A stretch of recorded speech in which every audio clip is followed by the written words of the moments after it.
Hello friends, હું છું Divya food કિચનમાં તમારું સ્વાગત છે। આજે હું તમારી સાથે નાસ્તાની રેસીપી શેર કરવા માંગુ છું, જે ખાવામાં ખૂબ જ ક્રિસ્પી, કુરકુરી અને એકવાર તમે આ બનાવશો તો તમારું પેટ ભરાઈ જશે પણ મન નહીં ભરાય એટલી ટેસ્ટી આ રેસીપી બને છે, અને જેને આપણે કાચા બટાકામાંથી બનાવવાના છીએ। તો ફ્રેન્ડ્સ, રેસીપી સ્ટાર્ટ કરતાં પહેલાં એકવાર જરૂરથી રિક્વેસ્ટ કરીશ કે ચેનલ પર નવા હોય તો ચેનલને જરૂરથી સબસ્ક્રાઈબ કરજો। તો ફટાફટ હવે રેસીપી સ્ટાર્ટ કરીએ। તો અહીંયા મેં એક મોટી સાઇઝનું બટાકું લઈ લીધું છે, એ બટાકાની છાલ મેં કાઢી નાખી છે। તો આ બટાકાને પાણીની અંદર જ મેં રાખ્યું હતું કેમ કે એ કાળું નહીં પડી જાય। તો હવે આ બટાકામાંથી આપણે નાસ્તો બનાવવાનો છે। તો મેં અહીંયા જે નાની સાઇઝની જે છીની આવે છે એ છીનીથી મેં એને ગ્રેટ કરી દઉં છું। આ રીતે એને ગ્રેટ કરી દેવાનું છે, અને ગ્રેટ કર્યા પછી તેને આપણે પાણીની અંદર નાખવાનું છે, જેથી આપણું બટાકું કાળું નહીં પડી જાય। અહીંયા બટાકાને છીની લીધું છે અને તેને 2-3 વખત પાણીથી વોશ પણ કરી દીધું છે, અને તેને પાણીમાં જ રાખવાનું જેથી કાળું નહીં પડે। તો હવે આપણે બેટર બનાવવાનું છે। બેટર બનાવતા પહેલાં આપણે એક વાડકીનું માપ લઈ લેવાનું છે, અને તે વાડકીથી જ આપણે આખી રેસીપી બનાવવાની છે। તો 1 કપ બેસન લીધું છે, 1 કપ સૂજી કે રવો તમે કંઈ પણ લઈ શકો છો, તેની સાથે 1 કપ પાણી લીધું છે। આ બધાને આપણે મિક્સ કરી દેવાનું છે। હું જે રીતે માપ બતાવું છું એ રીતે તમે આ રેસીપી બનાવશો તો તમારી રેસીપી પહેલી જ વખતમાં પરફેક્ટ બનશે। ત્યાર પછી બીજું 1 કપ પાણી એડ કર્યું છે અને તેને મિક્સ કરી દીધું છે। હવે અહીંયા બધું મિક્સ થઈ જાય પછી તેની અંદર આપણે મસાલા કરવાના છે। તો 1 ચમચી ચીલી ફ્લેક્સ એડ કર્યો છે, ત્યાર પછી અડધી ચમચી અજમો એડ કર્યો છે, જે પચવામાં પણ સરળ રહે છે।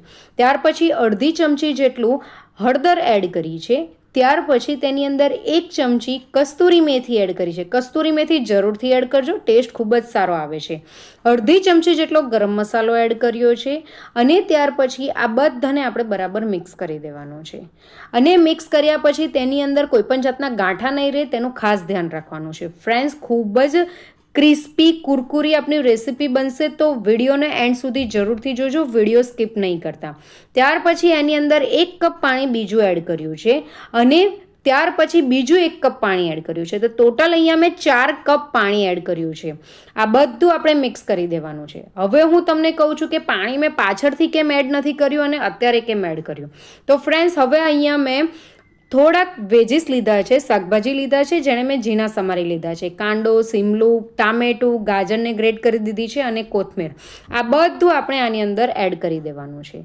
આ બધું આની અંદર એડ થઈ જાય પછી હું તમને આગળની પ્રોસેસ બતાવું છું। આ બધામાં તો તમે વિચાર્યું જ નહીં કે મેં આની અંદર મીઠું એડ નથી કર્યું, તો મીઠું મેં જાણી જોઈને એડ નથી કર્યું। આની અંદર હવે અત્યારે હું મીઠું એડ કરું છું, એનું કારણ છે કે અત્યારે મીઠું એડ કરવાથી જે શાકભાજી આપણે નાખ્યા છે એનું પાણી રિલીઝ કરશે, અને પહેલાં મેં પાણી એટલા માટે વધારે એડ કરી દીધું કેમ કે આની અંદર જ્યારે આપણે વેજીસ નાખશું, શાકભાજી નાખશું, ત્યારે આપણે બેલેન્સ નહીં કરી શકીએ પાણી અને શાકભાજીને। ત્યાર પછી તેની અંદર 1 ચમચી આદુ લસણ મરચાંની પેસ્ટ નાખી છે, અને આપણે જે ગ્રેટ કરેલા બટાકું હતું એને મેં એની અંદર એડ કરી દીધું છે। આ બધાને આપણે મિક્સ કરી દેવાનું છે। ગ્રેટ કરેલું બટાકું છેલ્લે જ એડ કરજો, તો આપણે મિક્સ કરવામાં પ્રોબ્લેમ નહીં થાય। તો આ રીતની કન્સિસ્ટન્સી હોવી જોઈએ જે મેં તમને બતાવી છે। ત્યાર પછી એક પ્લેટ લઈ લીધી છે, એ પ્લેટને આપણે બરાબર તેલથી ગ્રીસ કરી દેવાની છે। તો હવે એને સાઈડ પર હમણાં ત્યાર પછી એક પેણીની અંદર 2 ચમચી જેટલું તેલ એડ કરી દીધું છે, તેની અંદર અડધી ચમચી હિંગ એડ કરી દેવાની છે। હિંગ એડ થઈ જાય એટલે તેની અંદર 1 ચમચી રાઈ એડ કરી દીધી છે। ત્યાર પછી 1 ચમચી જીરું એડ કરી દીધું છે। રાઈ અને જીરું બંને બરાબર તતરી જાય એટલે તેની અંદર 2 ચમચી જેટલા તલ એડ કરી દેવાના છે। ત્યાર પછી લીમડાના પાન એડ કરી દેવાના છે। અહીંયા હું તમને એક ટિપ્સ જરૂર આપીશ કે નોનસ્ટિક સિવાય તમે કોઈ પણ કઢાઈનો યુઝ કરો છો તો તેને સૌથી પહેલાં આ રીતે તેલથી ગ્રીસ કરી દેજો। એનું કારણ છે કે એની અંદર આપણે જ્યારે બેટર એડ કરશું ત્યારે એ કઢાઈથી ચોંટશે નહીં। તો હવે આની અંદર બેસનનું બેટર એડ કરી દેવાનું છે।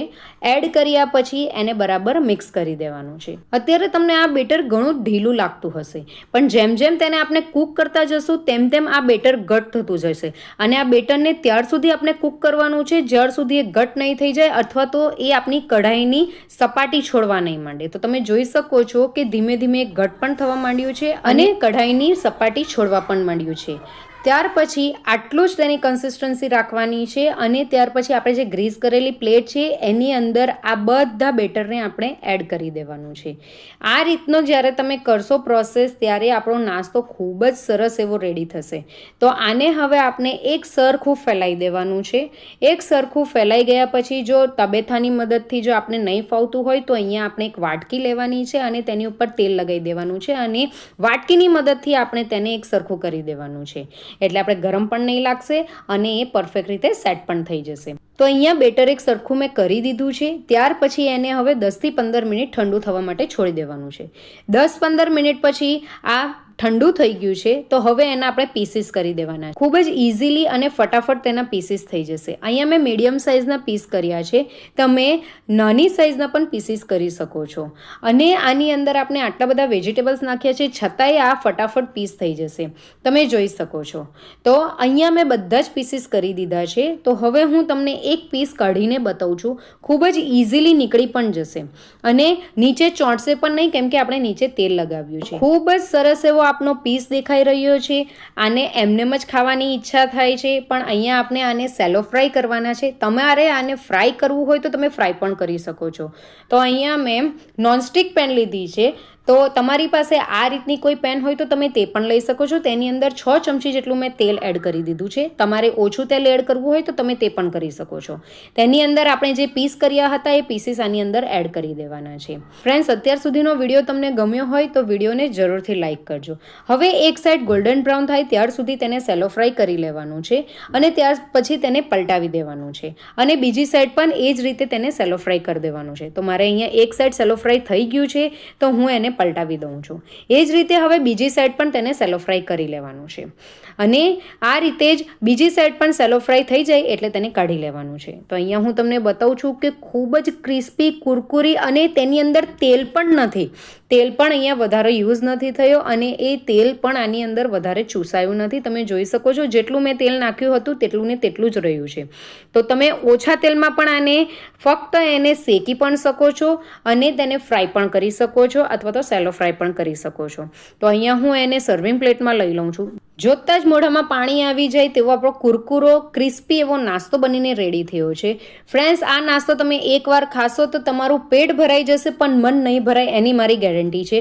એકવાર આ નાસ્તો જરૂરથી ટ્રાય કરજો. તેને તમે ચટણીની સાથે, સોસ સાથે, બાળકોને ટિફિન બોક્સમાં, બ્રેકફાસ્ટમાં, ચા સાથે, ગમે તે સાથે પણ તમે ખાઈ શકો છો. હું તમને અહીંયા તોડીને બતાવું છું તો તમે જોઈ શકો છો કે અંદરથી એકદમ સોફ્ટ છે અને બહારથી ખૂબ જ ક્રિસ્પી છે. તો ફ્રેન્ડ્સ, તમને મારી આજની રેસિપી કેવી લાગી એ જરૂરથી મને કમેન્ટ કરીને કહેજો અને તમે આ વિડીયો ક્યાંથી જુઓ છો તે પણ મને કમેન્ટ કરજો અને તમને મારો વિડીયો ગમ્યો હોય તો તમારા ફ્રેન્ડ્સમાં પણ શેર કરજો. Thank you.